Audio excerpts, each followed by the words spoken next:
अस्सलामुअलैकुम। कद्दू का हलवा बनाने के लिए सबसे पहले हमने इन कद्दूओं को अच्छे तरीके से छील के और इनके बीज सेपरेट कर दिए हैं और इनको बहुत अच्छे तरीके से साफ़ कर लिया है, साफ़ करके काट लिया है। यहाँ दूसरी जानिब हमने आग जला ली है और आग हमने तेज़ आग जला लेनी है। और इस जो कद्दू हमने काटा हुआ था इसको हमने धो के अच्छे तरीके से धो लेने के बाद हमने इसको इस बड़े बर्तन में ऐड कर देना है। और इसमें इसको ऐड कर देने के बाद हमने इसके अंदर तकरीबन 1 गिलास पानी ऐड कर देना है। पानी हम इसके अंदर ज़्यादा ऐड नहीं करेंगे क्योंकि ये कद्दू अपना पानी भी छोड़ेंगे। तो और हमने यहाँ पे आँच जो है ये नॉर्मल रखनी है, तो इसी नॉर्मल आँच में हम इसको कवर करके पका लेंगे। सबसे पहले हमने इनको गलाना है और यहाँ पे याद रहे कि हमारी जो आँच है वो मीडियम ही रहेगी।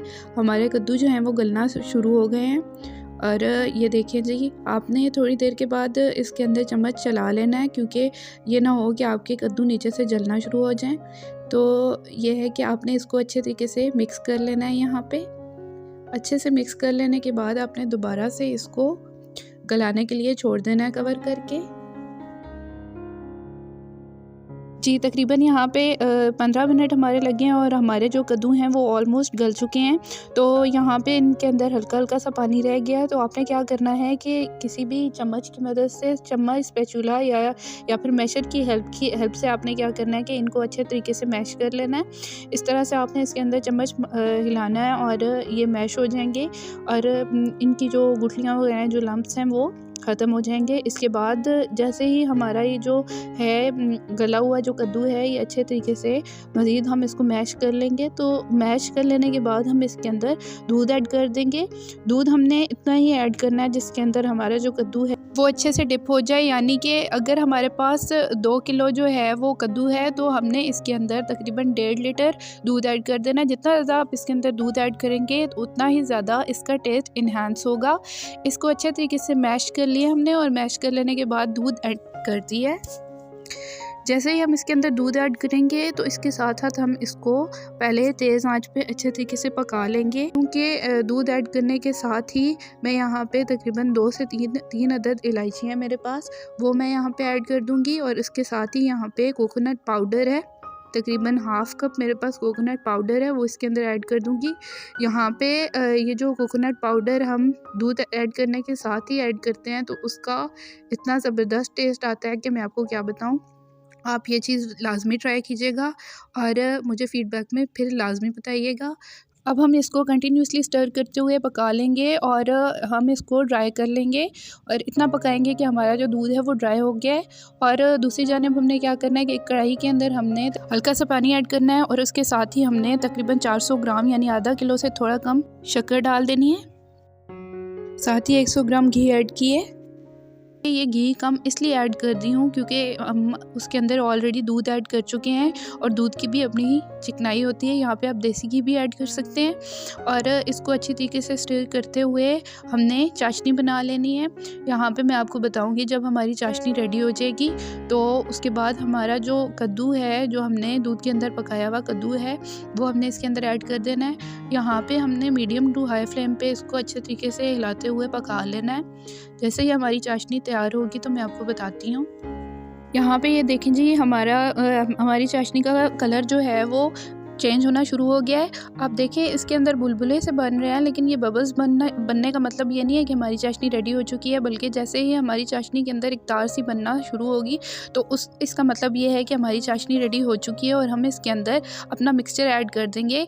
अब हम इसके अंदर अपना मिक्सचर ऐड कर देते हैं। जो दूध के अंदर गला हुआ मिक्सचर है वो हम इसके अंदर ऐड करते जाएंगे और इसको अच्छे से मिक्स करते जाएंगे।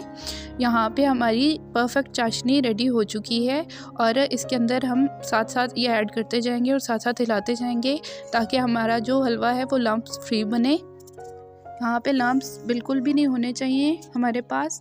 इसको अच्छे तरीके से हम ऐड करते हुए हिलाते जाएंगे।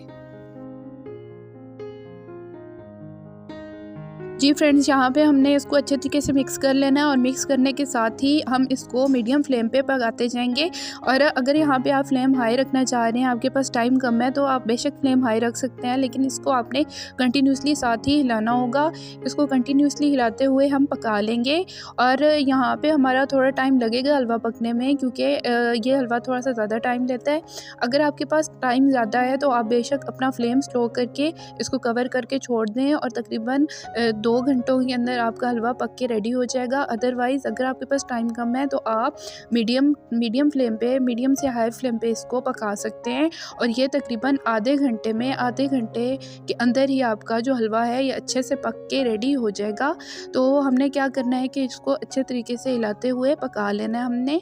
और जैसे ही हमारा जो हलवा है वो घी छोड़ने लगेगा तो इसका मतलब ये है कि हमारा हलवा पक के रेडी हो चुका है। जी फ्रेंड्स, तो मीडियम आंच पे पकाते हुए हमें तकरीबन 20 से 25 मिनट गुजर चुके हैं। बीच में हमने थोड़ा टाइम के लिए फ्लेम हाई भी किया है। मीडियम टू हाई फ्लेम पे हमने इसको पका लिया है और हमारा जो हलवा है वो ऑलमोस्ट घी छोड़ता जा रहा है।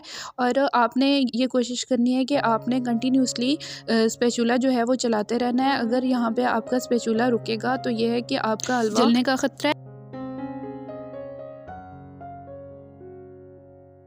आर्म्स की, लेकिन ये है कि आपको मेहनत तो थोड़ी करनी पड़ेगी। तो ये हमारा जो हलवा है वो ऑलमोस्ट घी छोड़ चुका है। तकरीबन 30 टू 35 मिनट्स के अंदर ही हमारा जो हलवा है वो पक के रेडी हो चुका है। और बहुत ही मज़ेदार सा हमारा हलवा पक के रेडी हो चुका है। यहाँ पे इसके पकने की हमारे पास ये निशानी है कि ये घी छोड़ देगा। और इसके बाद क्या है कि मैं आपको इसकी सर्विंग का एक अनोखा सा मज़ेदार सा तरीका बताती हूँ। तो